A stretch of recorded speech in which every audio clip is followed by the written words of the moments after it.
Olá, gente querida, povo de Deus, graça e paz. Estamos aqui com muita alegria iniciando mais esta live.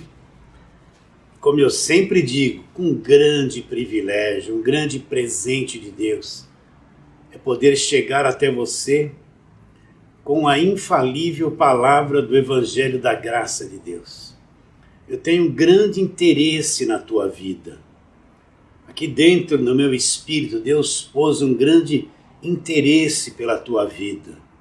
Não é pelas coisas que você tem. Esse interesse é em construir dentro de você esse conhecimento do Evangelho da Graça de Deus, através desse leitinho, esse arroz com feijão que nós pregamos, porque eu já experimentei isso. Quando o conhecimento do Evangelho da Graça de Deus enraizou-se dentro do meu espírito, isso mudou totalmente a minha vida. Mudou a minha forma de pensar, mudou a minha forma de ver a vida, de ver a igreja, de ver o meu próximo, de ver as pessoas, de olhar o mundo, de ver a sociedade. Mudou tudo. O Evangelho da Graça de Deus, quando conhecido, ele nos dá olhos diferentes. Quando a nossa mente ainda está em trevas, a gente olha uma situação e vê de um jeito. Mas quando o Evangelho da Graça de Deus nos iluminou, nós olhamos a mesma situação e a vemos de um outro jeito. É totalmente diferente da visão que nós tínhamos quando a nossa mente ainda estava entenebrecida. Eu sei disso, é experiência própria. Eu vivo isso a cada dia. E eu sei que quanto mais você ouvir o Evangelho, repare bem, eu não estou falando de Velho Testamento, eu não estou falando de Apocalipse, eu não estou querendo te confundir em nada. Eu digo, quanto mais você ouvir o Evangelho da Graça de Deus, que está nas 14 cartas que Paulo escreveu, e ele se enraizar dentro de você, ele vai te dar uma nova visão da vida, uma nova visão das pessoas, da família, uma nova visão dos vizinhos, da sociedade, uma nova visão de Deus. E isso para mim é o prêmio, é isso que me enriquece. Cada vez que uma pessoa manda uma mensagem pelo WhatsApp para mim, hoje mesmo já recebi essas mensagens de pessoas dizendo: pastor, quando eu comecei a ouvir o Evangelho da Graça de Deus, minha vida mudou, tive os olhos iluminados. Aqueles 30 anos que eu vivi dentro de uma igreja evangélica não fez o que em pouco tempo o conhecimento do Evangelho da Graça de Deus fez por mim. Pessoas com alegria, pessoas radiantes, libertas. Isso é a minha riqueza. A minha riqueza, a minha prosperidade consiste em saber que isso aconteceu com você. Que dentro de você se manifestou estas verdades. Então, o meu trabalho tem essa direção, alcançar você. Sem querer ser nada, sem querer aparecer. Dentro do meu coração não existe arrogância. Eu não me acho grande coisa. Você está entendendo isso? Eu não sou arrogante, eu não me acho grande coisa. Eu sou somente aquela voz que vai chegar até você falando do Evangelho da Graça de Deus. E a minha riqueza está em saber que você, pessoa preciosa, você, irmã querida, meu irmão amado, gente de valor, você foi iluminado pelo conhecimento do Evangelho da Graça de Deus. Então eu trabalho firmemente com esse objetivo, eu não me envolvo em mais nada. Eu não me envolvo com outros comentários, não me envolvo com outras pregações. Eu fico aqui ligado, concentrado nas cartas de Paulo, em cada versículo. E quando aquilo acende dentro de mim, eu entendo que é isso que eu tenho que compartilhar com você. Eu não estou aqui procurando coisas na Bíblia para te falar constantemente, encher a tua cabeça de coisas. Não. Eu só venho aqui gravar uma live, falar alguma coisa do Evangelho para você, quando aqui no meu espírito ela se tornou viva. Quando Deus, através do Espírito Santo, me autorizou a vir falar. Porque eu não estou aqui falando o que eu quero, o que eu planejei. O que eu planejei não me interessa. Porque às vezes o que eu planejei vai até atrapalhar você, porque é o meu plano, não é o plano de Deus. Por isso que eu fico atento e quando eu entendo que devo falar, é aí que eu olho para os versículos com cuidado, com humildade, e venho aqui estabelecer essas verdades dentro do teu espírito.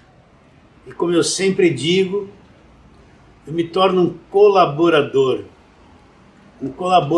da sua fé. Quero ler aqui na primeira carta de Paulo aos Coríntios.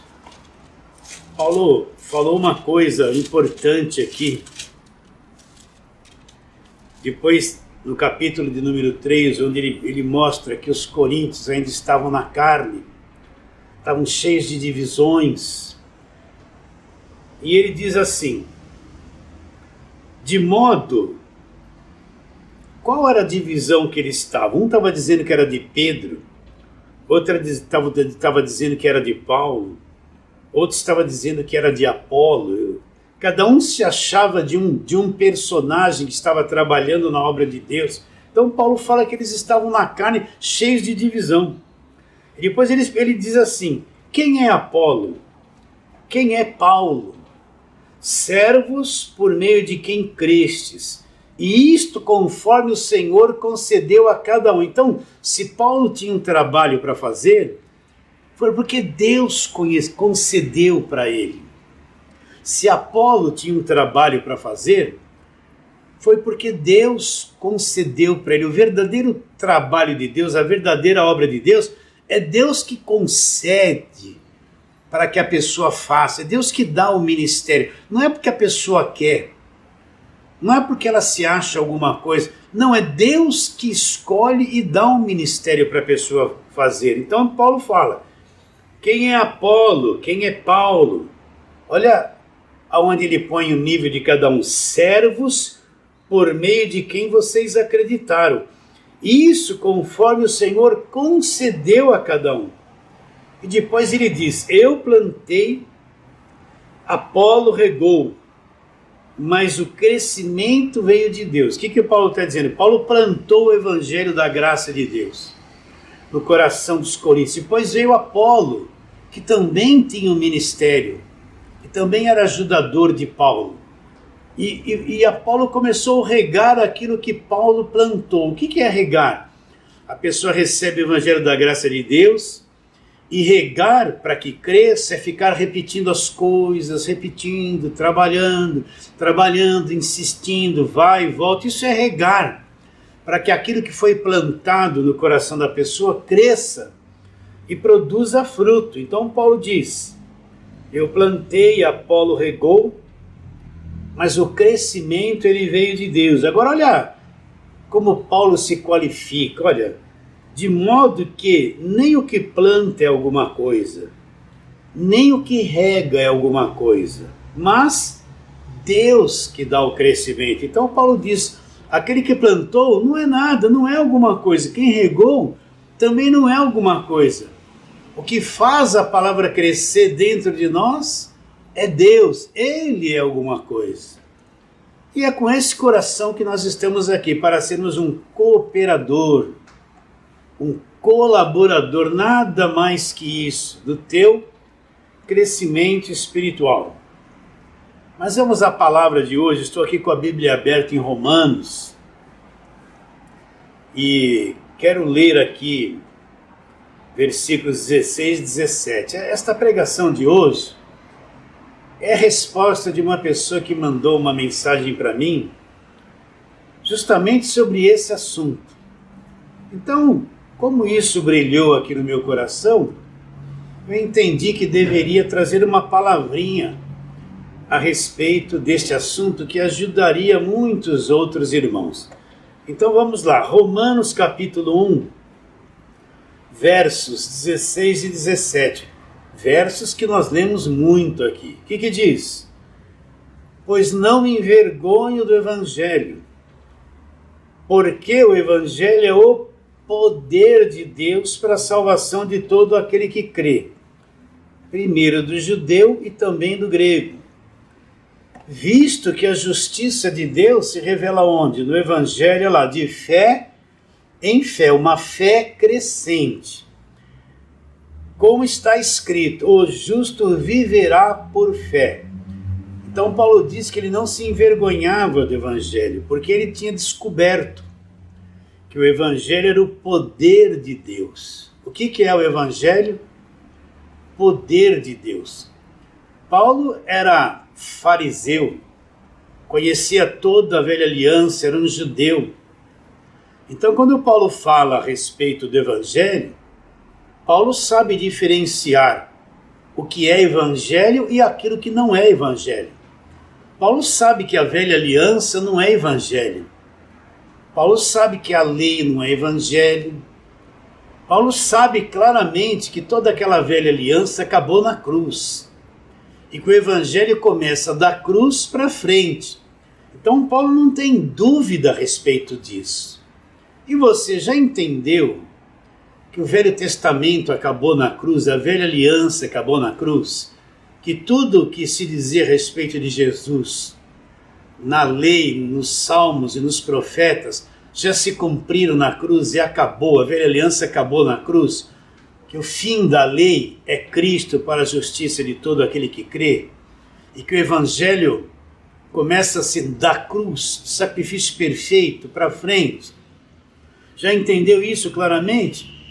Então Paulo fala, não me envergonho do Evangelho. Paulo tem em mente tudo isso que eu acabei de te dizer. Porque o Evangelho é o poder de Deus. Olha para mim. Paulo fala que o Evangelho é o poder de Deus. O que é o poder de Deus? É o conhecimento do Evangelho. Se o Evangelho é o poder de Deus, o poder de Deus se manifesta na minha vida através do conhecimento do Evangelho. Então o poder de Deus não é aquelas doideiras pentecostal,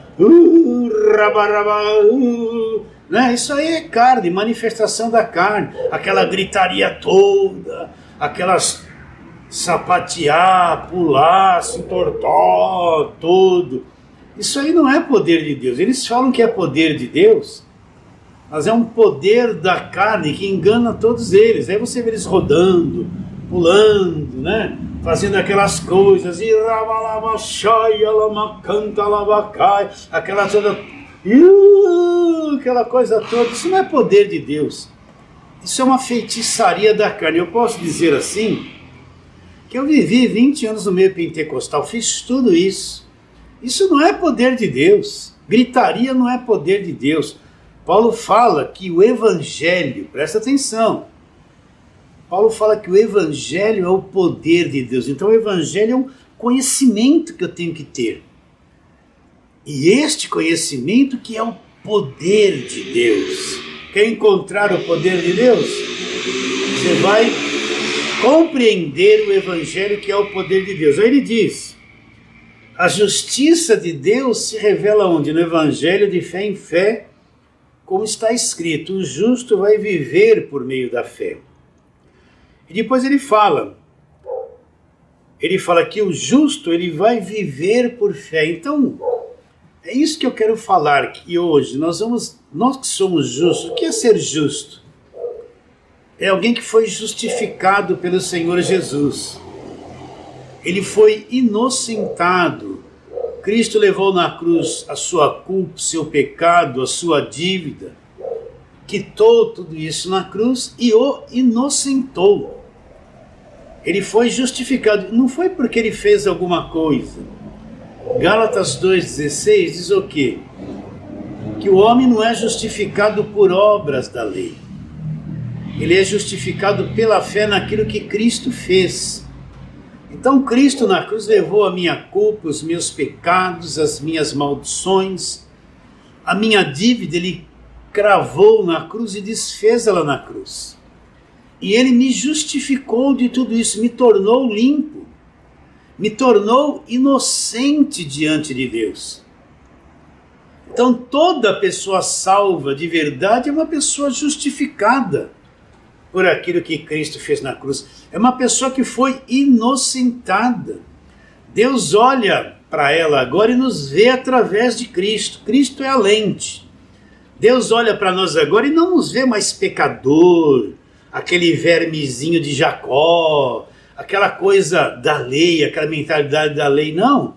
Deus olha para nós agora, sabe de todas as nossas falhas, mas nos vê inocentes. A lente é Cristo, Ele nos vê através de Cristo. Então Deus nos vê agora justificados, sem culpa, inocentados, libertos do império das trevas, transportado para o reino, para o seu reino, o reino do Filho do seu amor. Neste reino, Deus nos vê totalmente redimidos, libertos de todas as coisas. Então você que crê, nós que cremos e que somos salvos, nós não estamos mais debaixo de condenação e nunca mais estaremos, porque nós somos justificados por aquilo que Cristo fez na cruz. Então como é que esse justo vai viver? É isso que eu quero falar de uma forma bem simples para você. O justo vai viver pela fé que foi brotada dentro dele, que foi posta dentro dele. Não tem outro meio do justo viver. Como é que o justo vai viver? Ele vai viver pela sua própria fé. Então tudo na vida dele vai estar envolvido a fé. O relacionamento familiar, a vida profissional, a vida social, tudo na vida dele agora, ele vai viver por meio daquilo que ele acredita. Você entende? 100% de todas as áreas da vida dele, agora está adicionado fé.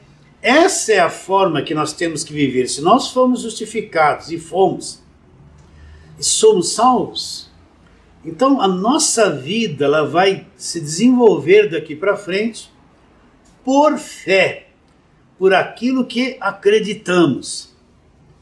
Entende? Então nós temos que esclarecer uma coisa. Fé não é um monte de emoções que eu sinto. Vamos trabalhar nisso. Eu estou preso a um corpo carnal, a uma alma que foi destruída por causa do pecado. Eu tenho um mundo emocional totalmente pervertido.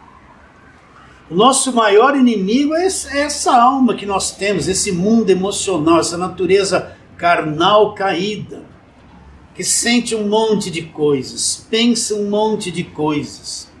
Essa nossa natureza caída, ela sempre quer nos levar para as trevas. Ela sempre quer apagar esse conhecimento profundo que brotou na nossa mente através do Evangelho da Graça de Deus. Você tem que entender isso. Então, constantemente eu sinto coisas contrárias à palavra de Deus. Constantemente essas emoções me trazem pensamentos contrários à palavra de Deus. O mundo exterior que está nas trevas, ele traz informações constantes de coisas contrárias à verdade e à palavra de Deus. De forma que nós somos bombardeados na nossa alma, no nosso mundo emocional, diariamente com sensações, pensamentos, emoções que são totalmente contrárias à palavra de Deus. Entende? Então, como administrar tudo isso? Como viver pela fé se eu sinto coisas contrárias? Se eu tenho emoções estranhas? Se eu sinto coisas estranhas contra mim mesmo? Como viver pela fé? Então a primeira coisa que eu tenho que entender é que fé não é uma emoção. Fé não é sentimento. Fé é pautada em cima do que a palavra do Evangelho da Graça de Deus diz. Por exemplo, Colossenses 1,13, eu falo sempre aqui, o que está escrito? Ele nos libertou do império das trevas e nos transportou para uma outra dimensão, para o reino do Filho do seu amor, no qual, onde nós estamos, nesse reino, nós temos a redenção. O que é a redenção? o fim de todo cativeiro, e os pecados, e a remissão de todos os pecados. Então, nós que somos salvos, nós não precisamos de libertação nenhuma, nós não precisamos de culto de libertação, imposição de mãos, óleo na testa, gritaria, apelo para ir lá na frente da igreja se libertar. Não, isso para nós é coisa morta. Mas se eu olhar para a minha carne, para as minhas emoções, quantas vezes você não se sente liberto? Você acorda de manhã, não é verdade? Acorda preocupado com alguma coisa, meio angustiado, você não sente que é liberto.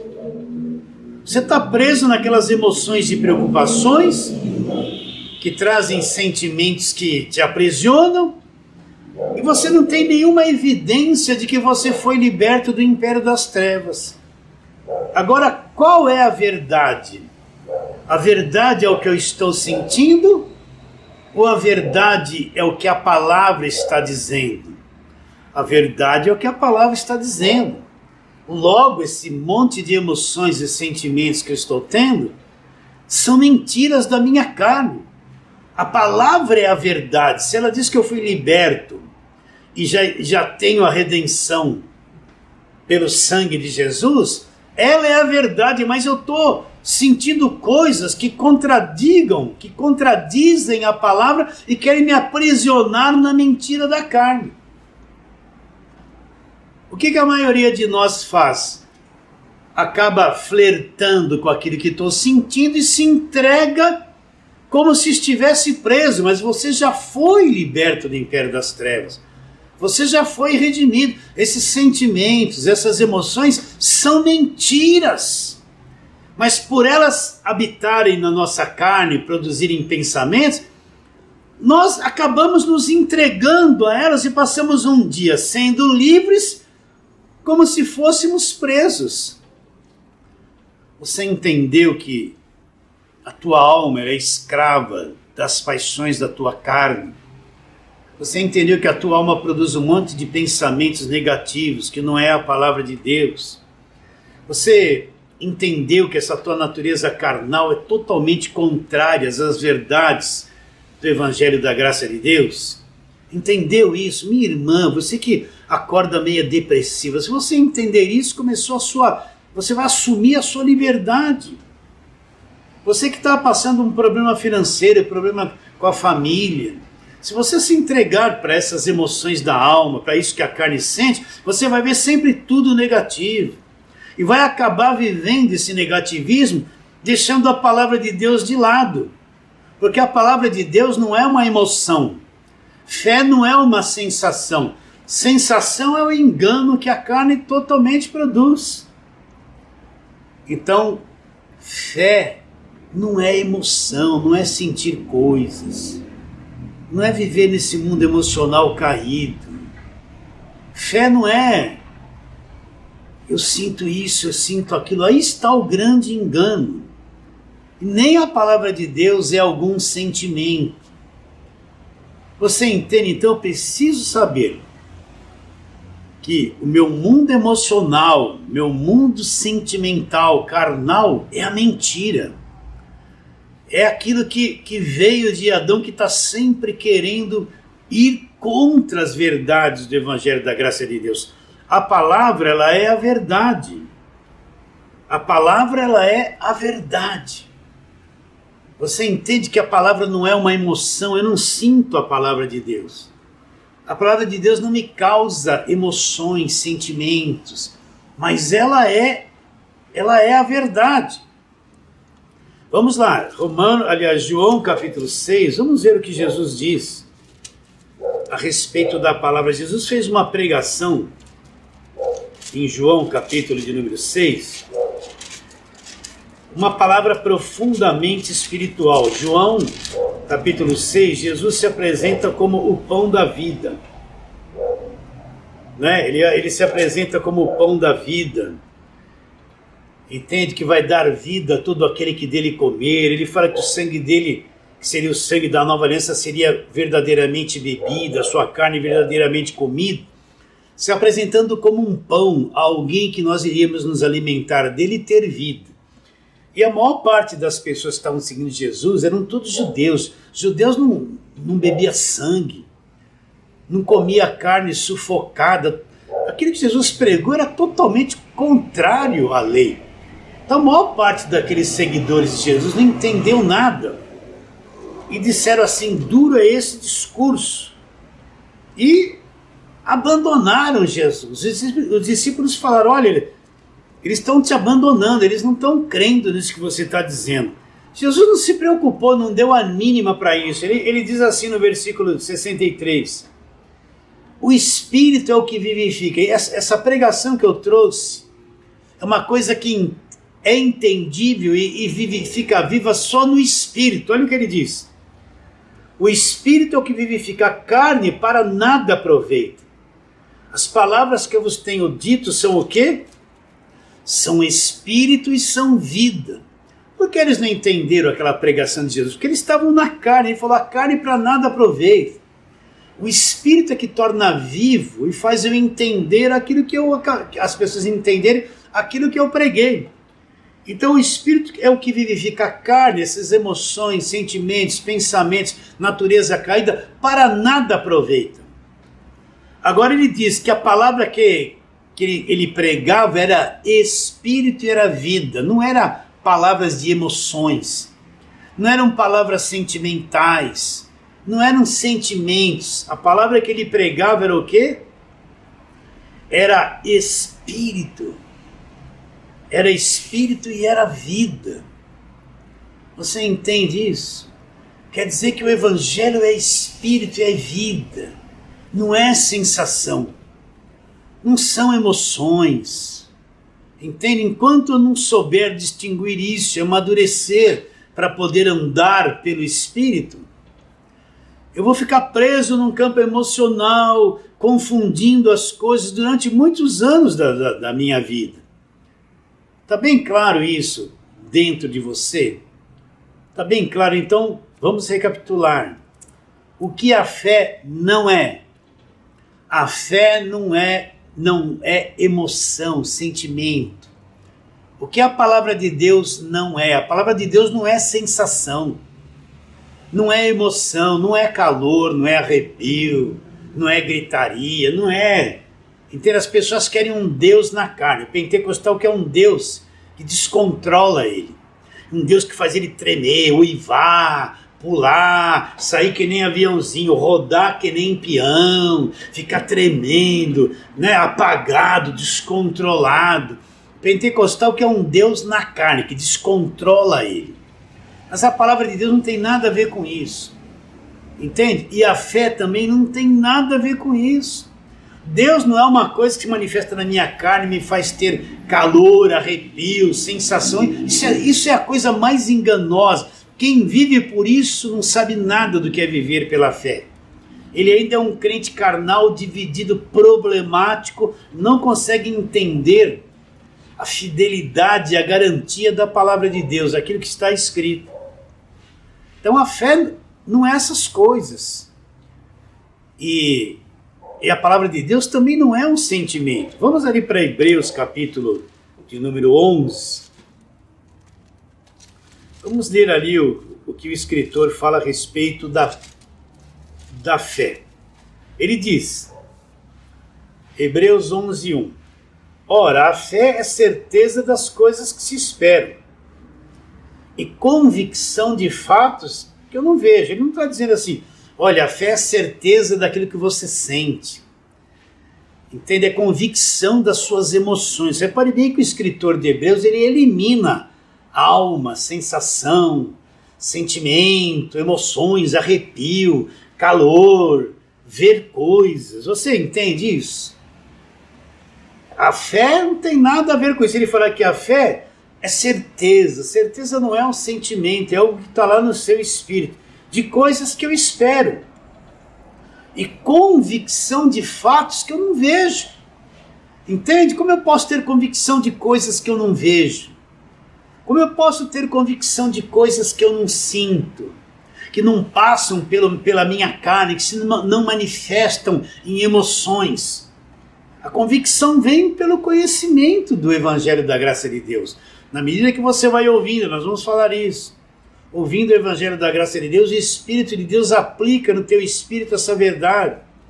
E esse conhecimento vai te dar uma profunda convicção daquilo que é verdade, não é emoção. Então fé é convicção de fatos, de coisas que eu não vejo. A fé não se manifesta em coisas visíveis. Aquilo que você vê no mundo visível é o verdadeiro inimigo da fé. Se você andar por vista, você nunca vai saber e nem aprender a respeito da fé.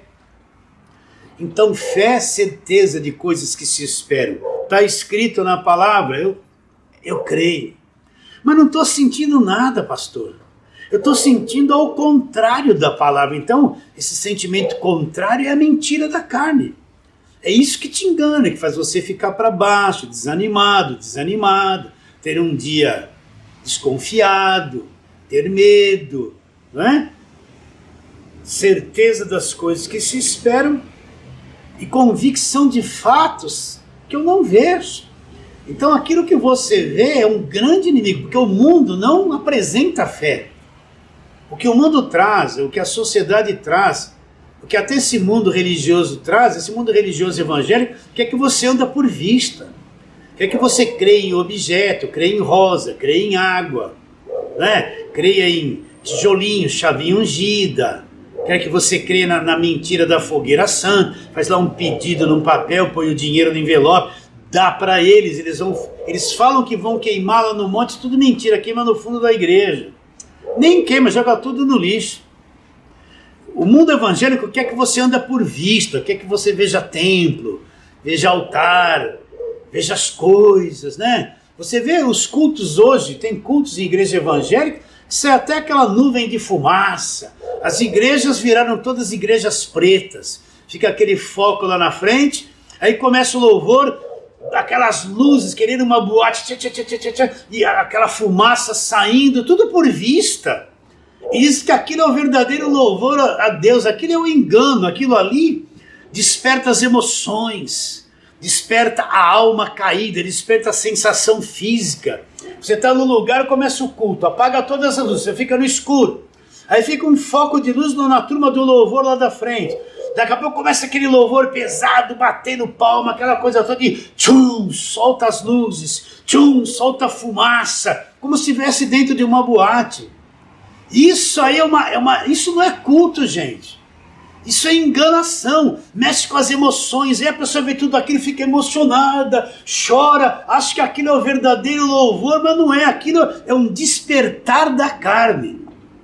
Vocês entendem o que eu estou dizendo? Está cheio disso. Olha essas igrejas grandes, né? Tem luz roxa, luz isso, como se estivesse dentro de uma boate. O culto se tornou aquilo, aí mexe com as emoções das pessoas. O jovem é atraído muito por isso.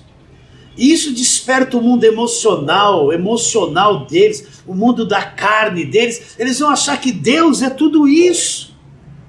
Isso só atrai a vista, bonito para a vista, mas não para a fé. Por quê? Porque fé é convicção, não é emoção, não é ativação da carne. Entende isso, meu irmão querido, meu irmão querido, minha irmã querida?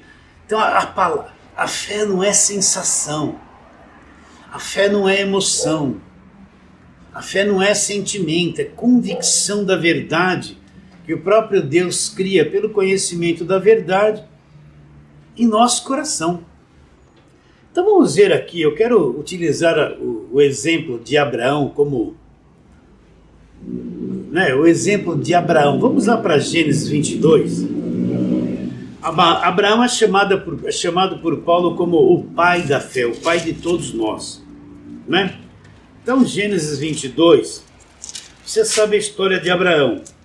Abraão, quando tinha 75 anos, Deus se manifestou para ele, fez aquele chamado: olha, larga a tua parentela, vai para um lugar que eu vou te mostrar, em ti serão abençoadas todas as famílias da terra. Abraão não tinha filhos, sua mulher era estéril, e ele saiu e obedeceu a Deus.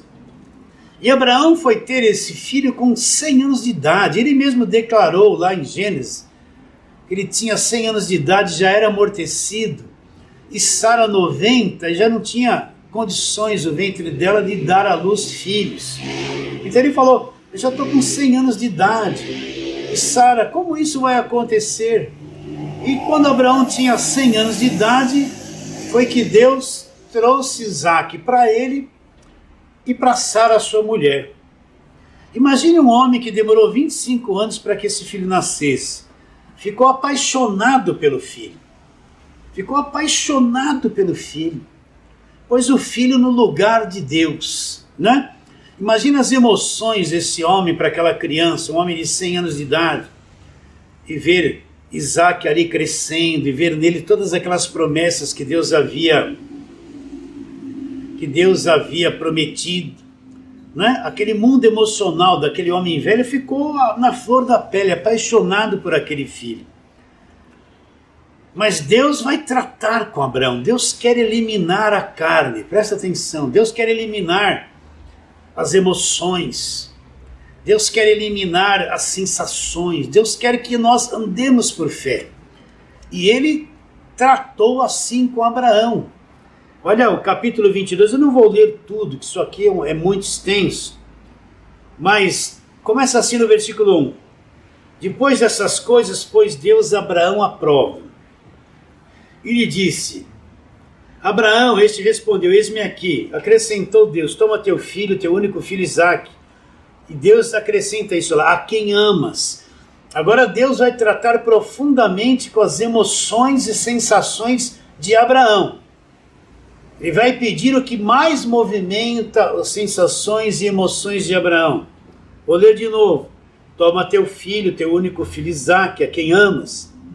E vai-te à terra de Moriá, oferece ali em holocausto sobre um dos montes que te mostrarei. Olha que coisa duríssima. Abraão demorou 25 anos para ter aquele filho. Aquele filho nasceu, todas as promessas que Deus havia feito a Abraão, que seria bendito a todas as famílias da terra, que ele iria multiplicar e ter uma nação como sua descendência. Abraão ficou apaixonado por aquela criança. Agora Deus vai tratar com as emoções de Abraão. Alguém vai dizer, mas Abraão teve fé. Sim, ele largou a parentela, fez um monte de coisa boa. Mas agora vem a prova da verdadeira fé. Deus quer eliminar o lado natural de Abraão. Como Deus quer eliminar com todo amor, como um pai amoroso, o nosso lado natural. O nosso lado natural, o nosso mundo emocional, sensações, emoções, são incompatíveis com a fé. Atrapalham muito o nosso crescimento espiritual. Atrasam o nosso crescimento espiritual. E Deus vai tratar com Abraão, tocando nas emoções, nas sensações, no amor que ele tinha pelo filho, vai cortar isso aí, dividir alma e espírito. Então toma o teu filho, teu único filho, Isaque, a quem amas. Ainda Deus disse para Abraão, eu sei que você ama muito esse filho. Você vai num monte e vai oferecer ele em sacrifício para mim. Era para quebrar Abraão. Abraão deve ter pensado, esperei 25 anos. Agora que esse filho está nas minhas mãos e é promessa de Deus, Deus está pedindo para que eu mesmo o sacrifique e mate ele num sacrifício, num altar, num monte. Imagine o que Abraão sentiu. As emoções dele como ficaram, do próprio Deus pedir para ele aquilo que ele mais amava. Ele deve ter ficado estraçalhado, deve ter ficado ferido, deve ter vindo a carne projetada na mente dele. Não, Deus não falou isso, não faça isso não. Você vai ter coragem de ir lá matar o seu filho. Você vai ter coragem de sacrificar ele para Deus? Não. A carne de Abraão, as suas emoções, deve ter chorado, doído. Mas ele tinha que fazer morrer a sua natureza terrena, o seu homem natural. Apesar dele ter feito muita coisa boa, a fé dele não havia alcançado o clímax que Deus queria, a potencialidade que Deus queria. E essa era a prova de fé. Então entenda isso, meu irmão, minha irmã. Deus quer que a nossa natureza emocional, sentimental, ela morra cada vez mais. Deus sabe que isso atrapalha muito a nossa caminhada de fé.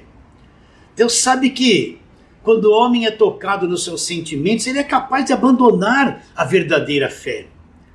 Deus sabe que até os sentimentos bons se tornam perigosos e prejudicam a nossa verdadeira fé. Então, Deus quer que nós cresçamos no Espírito e aprendamos a eliminar muitas coisas que estão nas nossas emoções, sentimentos, pensamentos, para que cresçamos na fé e passemos a viver não pelo que vemos, que sentimos ou que nos emocionamos, por aquilo que acreditamos. O que Abraão fez? Abraão tomou lá o cutelo, a madeira, o fogo e foi. Como você acha que foi essa caminhada de Abraão até o monte?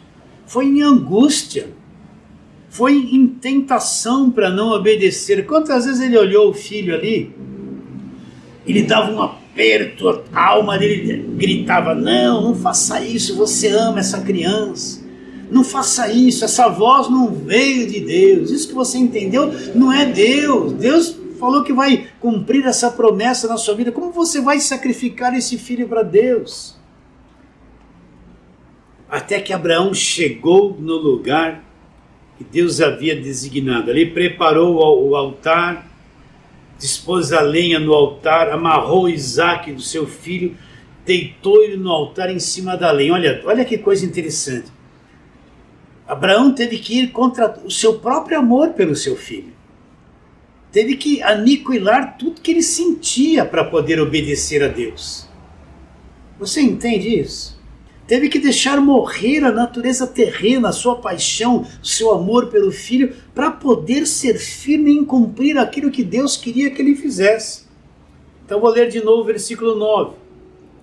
Chegaram ao lugar em que Deus lhe havia designado, ali edificou Abraão um altar, sobre ele dispôs a lenha, amarrou Isaque seu filho e deitou no altar em cima da lenha. Estendendo a mão, tocou o cutelo para imolar o filho.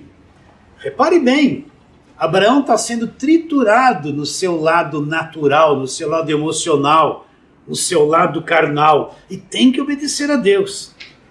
Depois que ele fez tudo isso, tomou o cutelo para imolar, para sacrificar o seu filho, então lhe disse, não estendas a mão sobre o rapaz, Versículo 11, mas do céu lhe bradou o anjo do Senhor, Abraão, Abraão, ele respondeu, eis-me aqui. Então lhe disse, não estendas a mão sobre o rapaz, e nada faças, pois agora sei que temes a Deus, porquanto não me negaste teu filho, teu único filho. E tendo Abraão erguido os olhos, viu atrás de si um carneiro, preso pelos chifres. Entre os arbustos tomou Abraão o carneiro e ofereceu o holocausto em lugar do seu filho.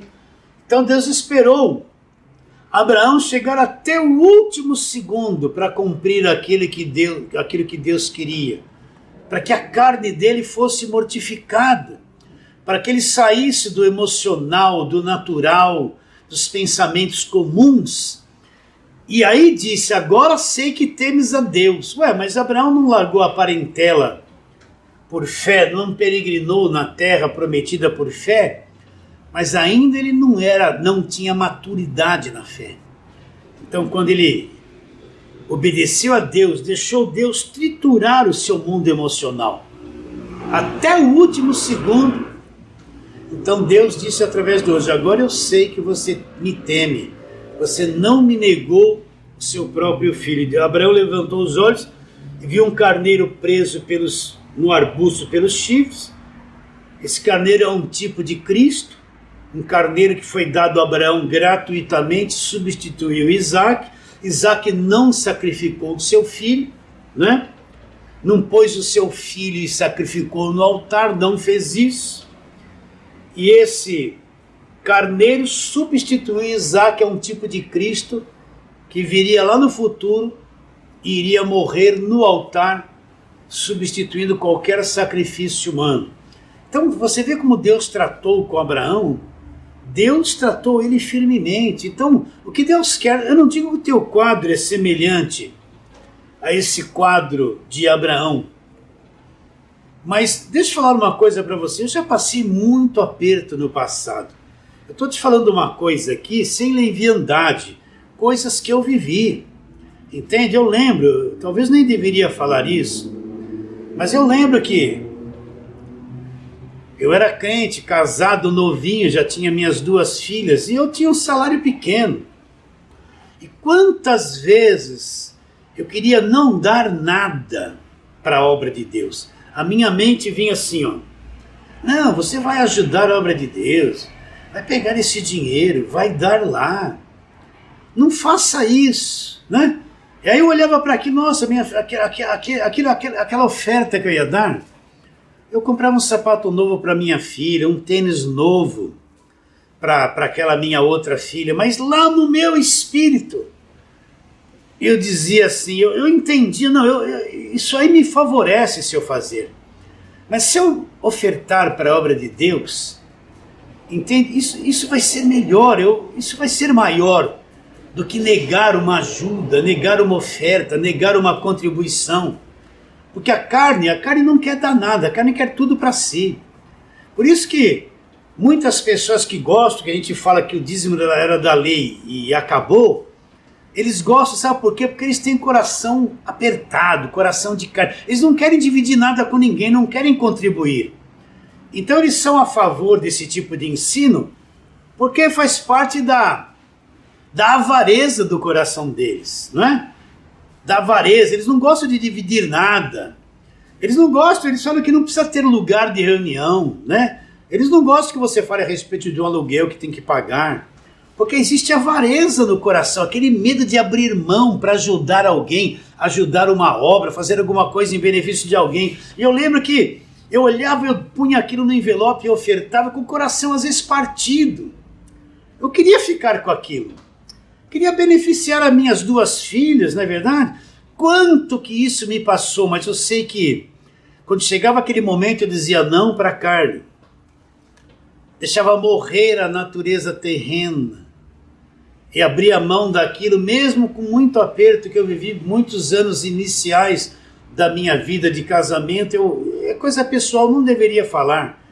Mas eu pratiquei tudo aquilo. E isso me treinou. Isso me trouxe um treinamento. Eu fui dando aquilo, às vezes, com dor na alma que não queria dar. Ajudando e contribuindo, não querendo fazer isso. Negando aquilo que a minha carne, que aqueles pensamentos carnais queriam que eu fizesse. Olha, meus irmãos, minhas irmãs, eu passei vários anos, não acabou essa vontade de não querer contribuir em 1 minuto.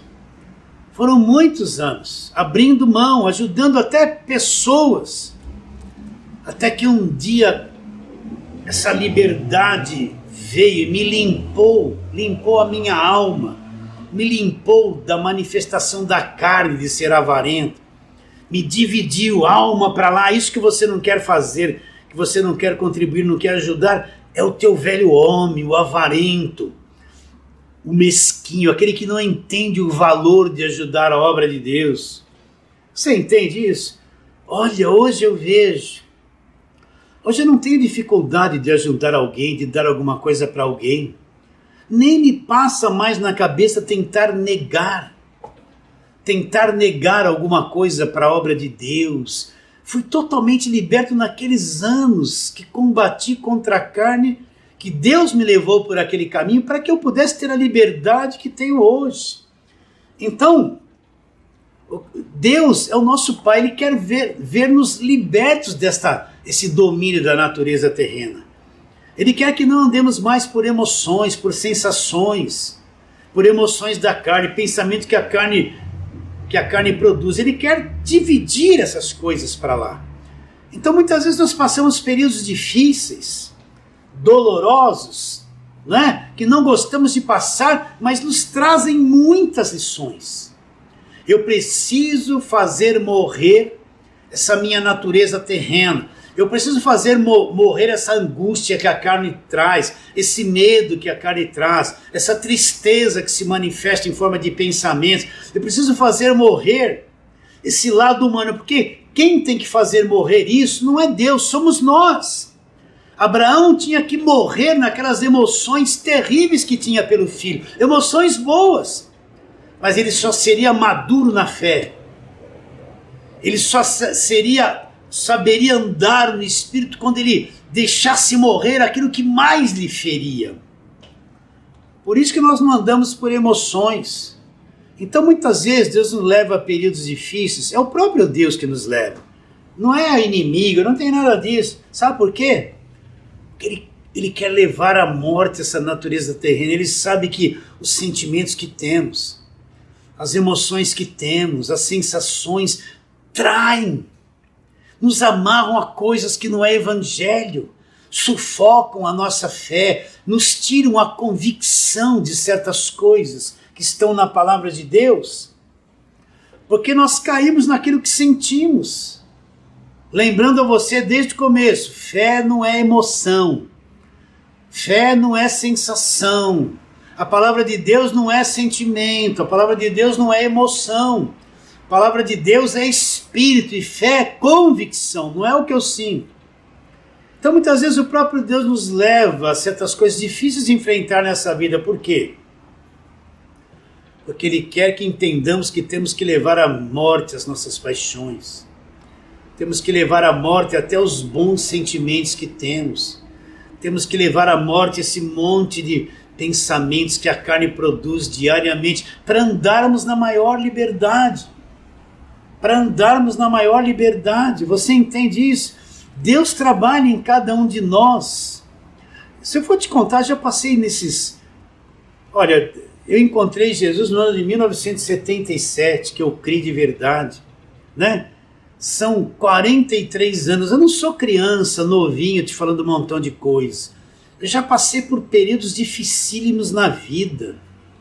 Morte de pai, de mãe, de parentes, entende, de amigos. Já passei por situações financeiras dificílimas. Eu não devo falar isso, mas preciso falar, quem sabe eu te ajudo.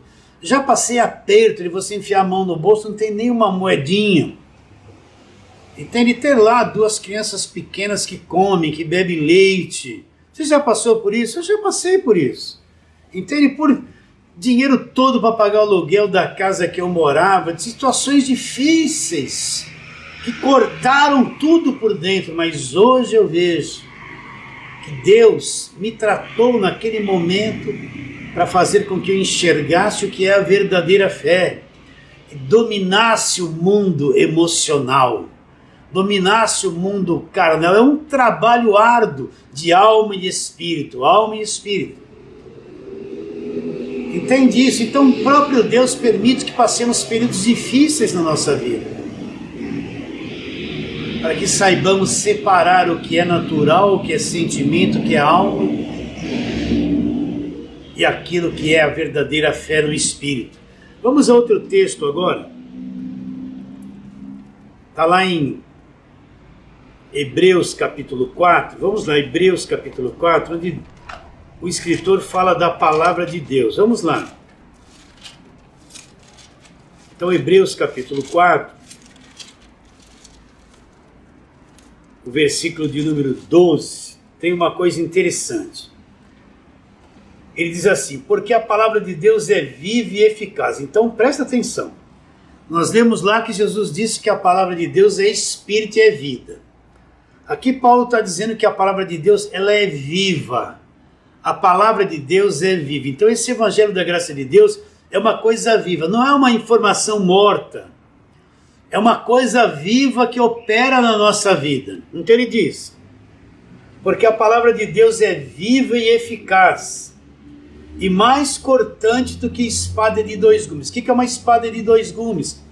É uma espada que tem cortes, tem lâmina dos 2 lados. E ela diz, como uma espada de 2 gumes, e penetra até o ponto de dividir alma e espírito, juntas e medulas, e é apta para discernir os pensamentos e o propósito do coração. Então está dizendo que a palavra de Deus é uma coisa viva e eficaz. E quando você ouve o evangelho da graça de Deus, essa palavra é como uma espada de 2 gumes que vai dividir você. dividir você, olha lá, alma, emoção, sensação, pensamentos, sentimentos para um lado. Divide alma e espírito. Então o evangelho ele vai dividir a tua vida, não adianta. Ele vai dividir a fé, espírito, evangelho da graça de Deus para um lado, e alma, sensações, pensamentos e emoções para outro lado. O evangelho divide você ao meio, ele põe o que é natural, que tem que morrer para lá, e o que é eterno para cá. Entende? Então, para que você se torne um crente do evangelho da graça de Deus maduro, você não pode mais andar por emoções. Você não pode mais andar nessa vida, eu sinto, não sinto, estou sentindo, não estou sentindo. Isso é mal. Você não pode mais andar por vista, o mundo quer que você ande por vista. A religião evangélica quer que você viva por vista. Por isso que eles falam que você tem que ter ponto de contato, ver alguma coisa.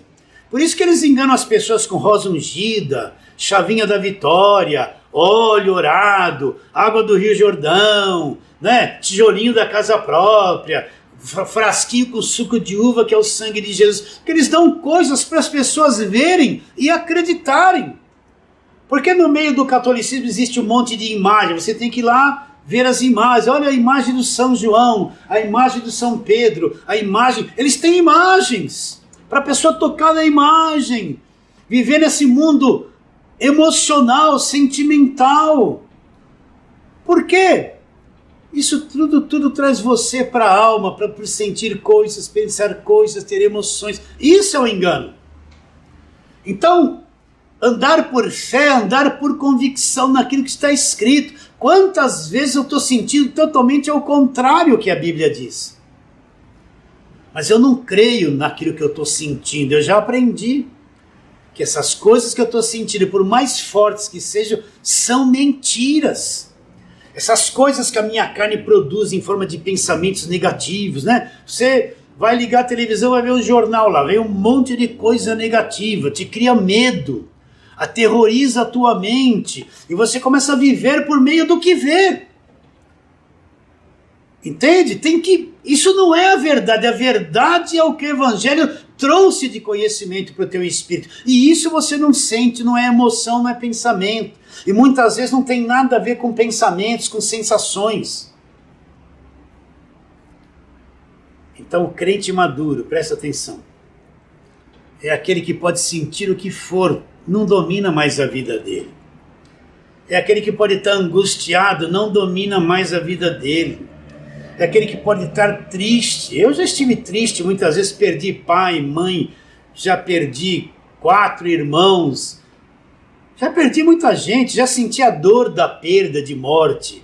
Não foi uma vez não, foi muitas, né?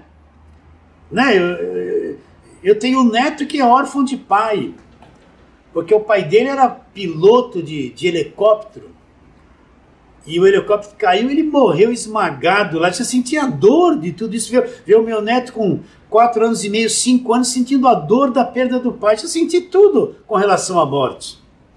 Já passei por tudo isso. Mas essas coisas, por mais que doam, não pode reinar na tua vida. O que tem que reinar na tua vida é a palavra, que não é emoção. É a palavra que você não sente. A palavra sempre é a verdade. Então eu estou sentindo isso, sentindo aquilo, sentindo aquilo.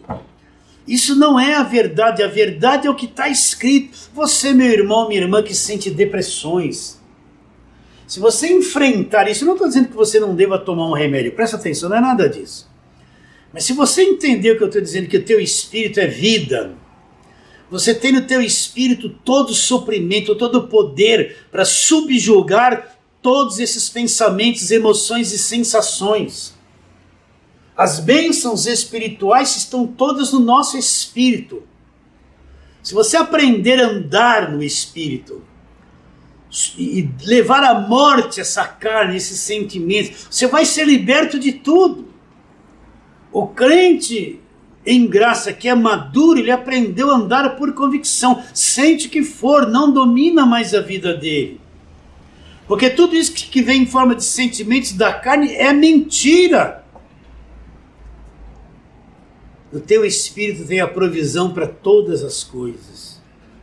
Tudo já foi depositado ali. Você entende isso, meu querido irmão? Minha querida irmã? Como é que o justo vai viver? Ele vai viver por fé. Por fé, a fé que vence o mundo. Vamos ler outro texto aqui da palavra de Deus? Está lá em 2ª carta de Paulo aos Coríntios, capítulo de número 4. Nós vamos ler Paulo dizendo uma coisa interessantíssima ali. Ele diz, vamos ler do versículo 16 até 18, 2ª carta de Paulo aos Coríntios 4, 16 a 18. Por isso não desanimamos, Paulo fala, mesmo que o nosso homem exterior se corrompa, contudo o nosso homem interior se renova de dia em dia. O que Paulo está dizendo? Olha o conflito. O homem interior, o homem exterior que Paulo fala, é esse homem carnal, esse mundo emocional, os sentimentos da carne, a mente caída. Então ele está dizendo, mesmo que esse homem exterior esteja se corrompendo, ele não está dizendo que essa corrupção é a questão de estar pecando, não é isso. Ele está dizendo que esse homem exterior se corrompe, ele vai se afundando naquilo que ele sente. Ele vai envelhecendo, ele produz pensamentos estranhos, ele está sempre em corrupção. Ele diz, por isso não desanimamos, mesmo que o nosso homem exterior se corrompa, olha lá, o homem interior, lá dentro, no nosso espírito, o homem interior se renova de dia em dia. Então o homem exterior está caindo, envelhecendo, se corrompendo. Mas lá dentro do nosso espírito, onde nós andamos por fé, esse homem interior se renova de dia em dia. Ele está adquirindo conhecimento novo, cada vez mais, se renovando de dia em dia. Aí ele diz o que acontece do lado de fora. Porque a nossa leve e momentânea tribulação, aquilo que a gente passa no ser exterior, no homem da carne, nas emoções e pensamentos, porque a nossa leve e momentânea tribulação produz eterno peso de glória acima de toda comparação. Então ele está dizendo que tudo que eu passo na carne, essas coisas todas, contribui para mim ter um eterno peso de glória, contribui para o meu amadurecimento do meu homem interior. E depois ele diz, não atentando nós nas coisas que se veem, mas nas que se não veem. Você está vendo o conselho de Paulo? Ele está dizendo, se eu andar por vista, presta atenção, se toda informação que vem pela televisão eu vou engolir, se toda notícia ruim que vem eu vou engolir, se tudo que a carne produz eu vou comer tudo isso, eu estou andando por vista, andar por vista, todo lixo que vem pela televisão eu mastigo e passo, todas as informações que vêm do homem exterior de fora eu vou comendo e concordando. Todo sentimento ruim que isso faz brotar em mim, eu estou me alimentando disso, eu estou andando por vista. Nós não devemos andar por vista, nós andamos por fé, pela convicção do que está escrito na palavra de Deus, que pôs convicção dentro do nosso espírito. Não atentando nós nas coisas que se veem, mas nas coisas que não se veem. Qual a nossa atenção tem que estar aonde? No que eu estou sentindo, que é ruim? No medo que eu estou tendo, na tristeza. Não, ele está dizendo, leva isso à morte. Não atentando nós nas coisas que se veem, mas nas que se não veem. Agora presta atenção a diferença, porque as que se veem são temporais, estão sujeitas ao tempo, vai se corromper, mas as que se não veem são as coisas eternas. São as coisas eternas. Então, recapitulando, voltando lá em Romanos, capítulo de número 1, nós vamos ler o versículo 16 e 17 de novo, recapitulando. Fé não é sensação, não é sentimento bom, não é arrepio, não é calor. Vocês estão entendendo? Fé não tem nada a ver com o que eu sinto. O que eu sinto é coisa contrária. Fé é convicção que a palavra de Deus constrói dentro do meu espírito. E a palavra de Deus, eu não sinto a palavra de Deus. Não é um mundo de emoções lindas que eu sinto, é a palavra de Deus. Não, Jesus Cristo disse que a palavra de Deus é espírito, não é sensação, ela não se sente na carne. Paulo diz em Hebreus 4,12 que a palavra é viva, uma coisa viva lá no meu espírito. Então a palavra também não é emoção. Estou sentindo a palavra de Deus. Engano. Então nós lemos lá, Romanos 1, 16 e 17. Pois não me envergonho do Evangelho, Paulo está dizendo. Por que, Paulo? O Evangelho é o poder de Deus. Então, se eu entro em contato com o Evangelho, tenho conhecimento do Evangelho, eu entro em contato com o poder de Deus. Pois o Evangelho é o poder de Deus para todo aquele que crê. Primeiro do judeu e também do grego. Visto que a justiça de Deus se revela no Evangelho de fé em fé. Uma fé progressiva. Eu vou ouvindo a palavra, vou aprendendo a respeito do Evangelho, eu vou crescendo na fé. Quanto mais conhecimento do Evangelho eu tiver, eu estou crescendo na fé. De fé em fé. Uma fé que cresce, que se desenvolve pelo conhecimento do Evangelho. E depois ele diz, como está escrito, e ele vai dizer o que falamos. O justo ele não vai viver por aquilo que ele sente, ele não vai viver pelas suas emoções, pelos seus sentimentos, pelos seus pensamentos que a carne produz. Como é que o justo vai viver? A vida dele vai estar 100% envolvido nisso.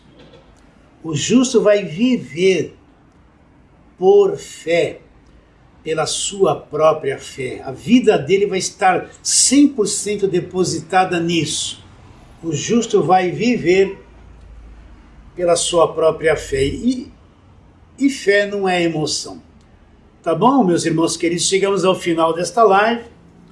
Foi um prazer muito grande chegar até você. Nós vamos ficando por aqui. Eu me despeço de todos vocês declarando, tirar o meu ajudador, declarando isso mesmo, que a tua vida, minha querida irmã, meu querido irmão, é você mesmo. A tua vida vale mais que o mundo inteiro.